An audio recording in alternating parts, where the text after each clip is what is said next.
I really need to stop judging films by their narratives before I actually watch them.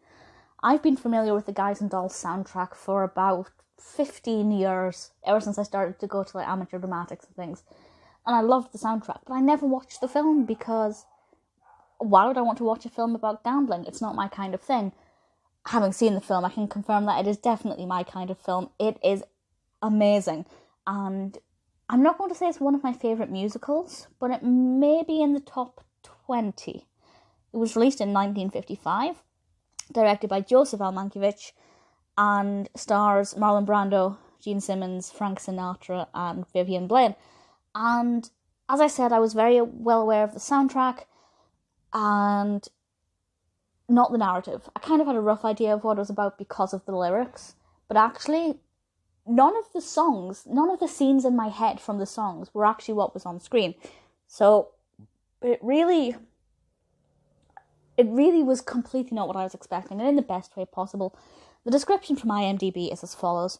In New York, a gambler is challenged to take a cold female missionary to Havana, but they fall for each other and the bet has a hidden motive to finance a crap game. Crap, of course, not being the derogatory term, but being the game of craps, which is a dice game. I have never played it and understood it, but it's very entertaining to hear it being mentioned lots and lots now that it's kind of changed its meaning.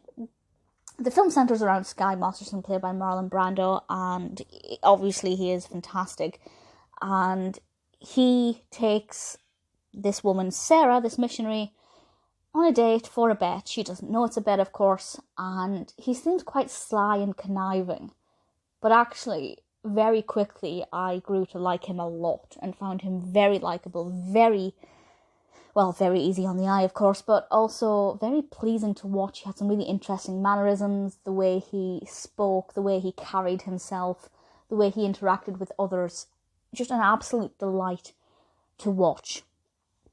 And this is all done against the backdrop of the musical, of course. And I'll be honest, none of the songs in this that I hadn't heard of, I liked. By which I mean, there were probably 3 or 4 songs in this that I'm very familiar with and already knew all of the lyrics to because I had them on various musical compilation CDs over the years. The songs in this that I hadn't heard, I didn't really take to. I didn't think they were very good. There was one which 3 of the main guys, including Frank Sinatra, sing quite near the beginning, and it's all-male choreography, and for the life of me I can't remember what the song is called. But that one I think was really good. But the rest of them, I wasn't really that taken with. The ones that I did like, I kind of liked Take Back Your Mink. I hadn't heard of that one. I kind of slightly liked it, but it's not ever going to be my favourite. Luck Be a Lady. The scene for Luck Be a Lady was absolutely not what was in my head. I thought Luck Be a Lady was going to suddenly happen at the restaurant, because in my head, it was at a restaurant. So it was a nice surprise and brilliantly performed. Absolutely loved it.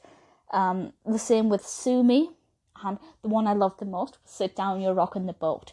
Now that one, I'm not going to spoil anything, but Stubby K sings this one, and his voice is brilliant. Absolutely love his voice.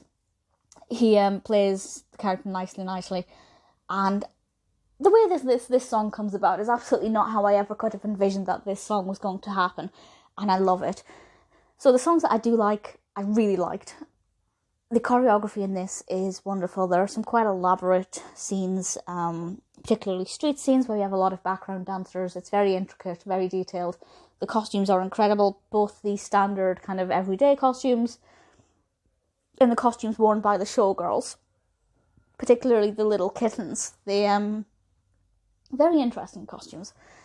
I really like this. If you said to me that I would really enjoy a film about gambling, absolutely no way would I believe you. But it is brilliant. Even if this wasn't a musical, I really enjoy it. Because, as I said, most of the songs, apart from 3 or 4, I could take or leave. In fact, I've often preferred the bits where there was no singing, which for me, for a musical, I love musicals, that was very unexpected and not something that I thought would happen. So I'm very, very pleasantly surprised by my response to Guys and Dolls. I'm not in a hurry to see it on stage. I did actually meet Nigel Hartman at the stage door when he was doing Guys and Dolls, but I didn't actually go and see the play. He was my first celebrity crush, if you were like. I kind of had to see him. But I didn't see it on stage. But maybe one day I will. But for now, I'm quite happy with it. It's 2.5 hours long. It's really long. But it's worth watching. It's worth sitting through. You know, Marlon Brando is particularly great. And Gene Simmons as Sarah. I thoroughly enjoyed her performance. The scenes over the milk, absolutely loved it. The line about giving it to children I thought was brilliant. It's a great film. And I didn't think I'd be sitting here saying that I agree with the fact that it was nominated for 4 Oscars, but it was, and I do. I don't care that it didn't win any of those Oscars. It was nominated for Best Cinematography in Colour, Best Art Direction in Colour, Best Costume in Colour, and Best Music Scoring of a Musical Picture. I'm actually quite curious now to see what it was up against for the musical. And it was actually up against A Doris Day.